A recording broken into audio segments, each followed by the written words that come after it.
Been அப்படின்றது கொஞ்சம் confuse ஆகிற விஷயம் அண்ட் அதை இன்னைக்கு கிளியராக பார்க்கலாம்.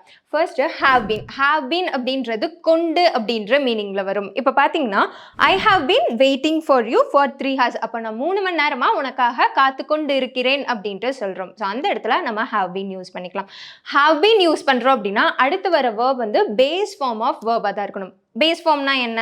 இப்போ ஈட், கோ, ரைட்டுன்னு சொல்கிறோம் இல்லையா, அதுதான் யூஸ் பண்ணும். அந்த வேர்போட நம்ம ஐஎன்ஜியும் ஆட் பண்ணும். ஏன் அப்படின்னா நான் காத்து கொண்டு இருக்கிறேன், போய் கொண்டு இருக்கிறேன் அப்படின்ட்டு சொல்கிறோம் இல்லையா, ஸோ அதனால் நம்ம வேர்போட ஐஎன்ஜி ஆட் பண்ணும். ஓகே. அண்ட் இன்னொரு முக்கியமான விஷயம், நம்ம ஹாவ் பீன் அப்படின்றது ஐ, வி, யூ, தே இந்த 4 சப்ஜெக்ட் கூட மட்டும்தான் நம்ம ஹாவ் பீன் யூஸ் பண்ணுவோம். நெக்ஸ்ட் அப்போ ஹேஸ் பீன் எங்கே யூஸ் பண்ணலாம்? ஹேஸ் பீன் அப்படின்றது நம்ம ஹீ, ஷீ, இட் அப்படி இல்லைன்னா ஒரு சிங்குலர் நவுன் பற்றி பேசுகிறோம் அப்படின்னா அங்கே நம்ம ஹேஸ் பீன் யூஸ் பண்ணணும். ஹேஸ் பீனும் அதே தான். ஹேஸ் பீனுக்கு அப்புறம் நம்ம அந்த வேர்போட ஐஎன்ஜி ஆட் பண்ணணும். இப்போ ஒரு எக்ஸாம்பிள் பார்க்கலாம். He has been working since morning. அப்போ அவன் காலையிலேருந்து வேலை பார்த்து கொண்டு இருக்கிறான் அப்படின்ட்டு சொல்கிறோம். ஸோ ஹீ வந்திருக்கனால நம்ம இங்கே ஹேஸ் பீன் யூஸ் பண்ணியிருக்கோம்.